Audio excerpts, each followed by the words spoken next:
What if a building could breathe? What if architecture, traditionally seen as the most static of all arts, could unfold like a living organism, spreading its wings toward the sky every morning and folding them gently closed at dusk? On the western shore of Lake Michigan, in a city not typically associated with architectural spectacle, stands a structure that challenges every assumption we hold about what buildings can do and what they can mean. The Milwaukee Art Museum's Quadracci Pavilion doesn't just house art, it performs it. Designed by the Spanish architect and engineer Santiago Calatrava and completed in 2001, this building has become one of the most recognizable and debated works of contemporary architecture, a structure that moves, that dances, that seems to possess a soul. With its massive white steel brise-soleil that opens and closes like the wings of a bird, the Quadracci Pavilion transformed Milwaukee's lakefront and ignited conversations about the role of spectacle, expression, and engineering in modern architecture. But how does a building actually move? What inspired Calatrava to create such a kinetic monument? And what does this wing-like structure tell us about the future of architecture itself?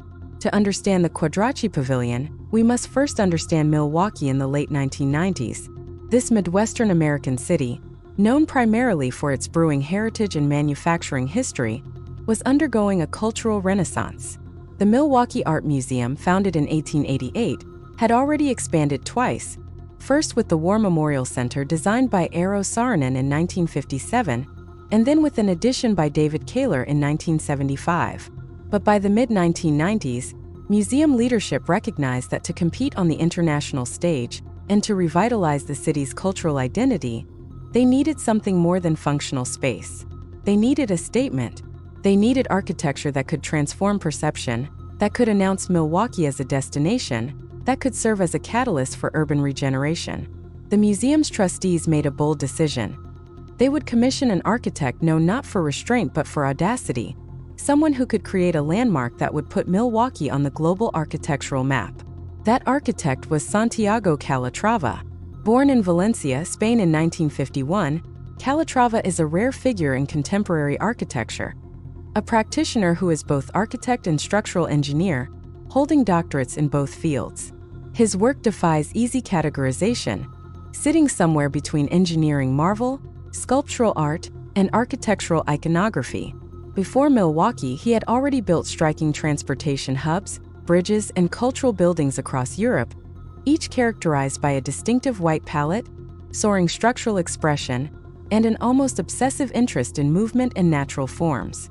Calatrava's architecture draws heavily from biology, from the observation of bones and bodies, wings and spines, trees and rib cages. He sketches constantly, and his drawings reveal an architect thinking not in rectilinear grids but in curves, in tension, in the poetry of forces resolved. When the Milwaukee Art Museum approached him in 1994, he saw an opportunity to create not just a building but a kinetic sculpture, a piece of architecture that could literally transform throughout the day, responding to light, to weather, to the presence of visitors. The site itself was both a gift and a challenge.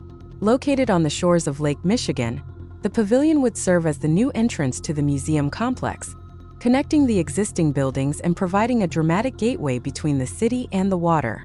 Calatrava's design embraced this threshold condition. The Quadracci Pavilion consists of three main architectural elements: the reception hall with its spectacular vaulted ceiling, the brise-soleil, the massive movable sunscreen that has become the building's signature, and a cable-stayed pedestrian bridge that connects the museum to the city center across Lincoln Memorial Drive. Each element is conceived with sculptural clarity, rendered in Calatrava's trademark palette of white steel and glass, creating a composition that reads as both building and organism, machine and metaphor. The heart of the design is undoubtedly the brise-soleil, a French term meaning sunbreaker.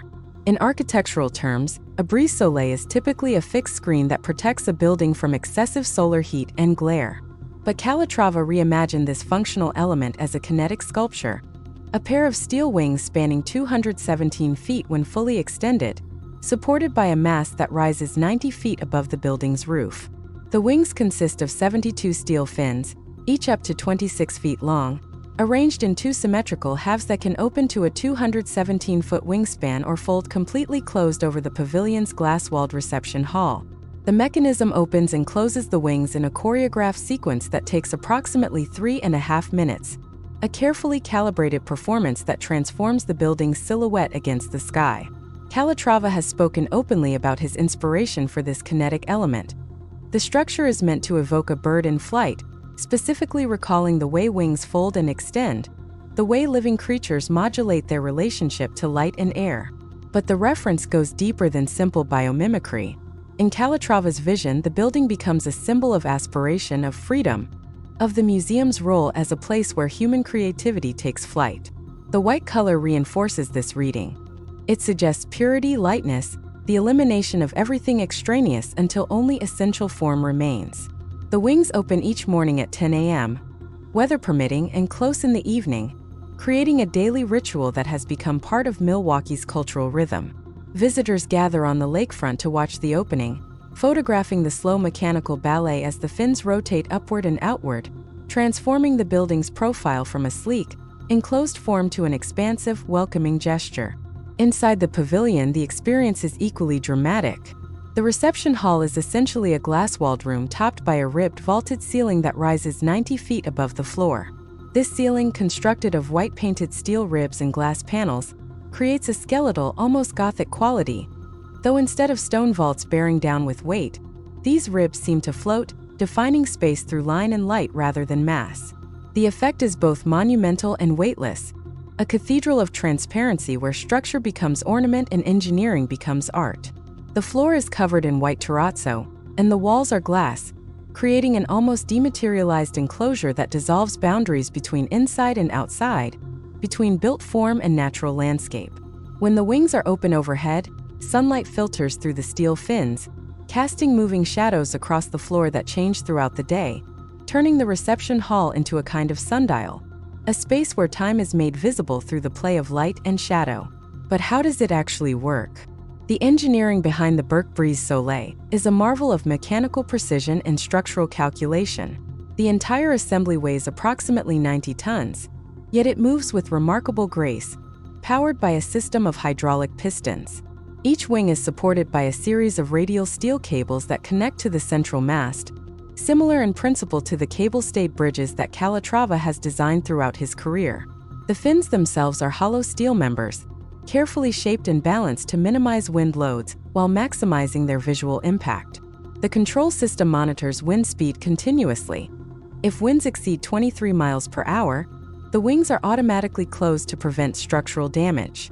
This practical constraint actually enhances the poetry of the design. The building responds to its environment, closing protectively when conditions become harsh, opening generously when weather allows, embodying a kind of environmental intelligence that most buildings lack entirely. The pedestrian bridge that connects the pavilion to the city is another Calatrava signature move. A cable-stayed structure with a single inclined pylon from which radiating cables support a gently curved deck. This bridge type, which Calatrava has refined across dozens of projects, always reads as a harp, a sailboat, a line of force made visible. In Milwaukee, the bridge serves not just as a functional connection, but as an architectural announcement, telling approaching visitors that they are entering a realm where the normal rules of construction have been suspended, where engineering has been elevated to the status of art. When the Quadracci Pavilion opened to the public on May 4, 2001, the response was immediate and overwhelming. Attendance at the Milwaukee Art Museum increased dramatically. In the first year alone, visitors doubled from approximately 215,000 to over 400,000. The building became exactly what its commissioners had hoped for: an icon, a destination, a catalyst for urban transformation. Photographers and filmmakers were drawn to its sculptural drama, and the image of the wings spread globally, appearing in architecture journals, tourism campaigns, and eventually even in film. The opening sequence of the 2016 movie Transformers: The Last Night features the pavilion. Milwaukee suddenly had a signature building recognized worldwide, rivaling Frank Gehry's Guggenheim Bilbao as an example of architecture's power to rebrand a city. But the critical response has been more complex and contentious. Architecture critics and theorists have debated the Quadracci Pavilion intensely, and these debates revealed deeper tensions within contemporary architecture about the value of spectacle, the relationship between form and function, and the ethics of expressive design. Supporters celebrate Calatrava's ability to create emotionally resonant architecture that speaks to a broad public, his integration of engineering and aesthetics, his commitment to craft and detail, and his courage to pursue beauty at a moment when much contemporary architecture has retreated into irony or minimalism. They argue that buildings like the Quadracci Pavilion remind us that architecture can inspire, that it can lift the spirit, that it can create shared experiences of wonder that transcend the merely functional. Detractors, however, raise several concerns. Some argue that the wings are essentially a gimmick, a spectacular mechanism that serves no real environmental or functional purpose. After all, the building would work perfectly well without them. They point out that the reception hall, while dramatic, is not particularly effective as exhibition space, that the building prioritizes exterior spectacle over interior program. Others critique Calatrava's work more broadly, noting that several of his buildings have experienced significant technical problems, cost overruns, and maintenance challenges, issues that raise questions about whether his pursuit of formal expression sometimes compromises practical performance. In Milwaukee specifically, the pavilion has required expensive maintenance and repairs, particularly to its complex mechanical systems and its vulnerable white surfaces. There is also a broader theoretical critique. Some argue that Calatrava's approach represents a kind of architectural escapism, a retreat into formal pyrotechnics that avoids engagement with pressing urban, social, and environmental issues.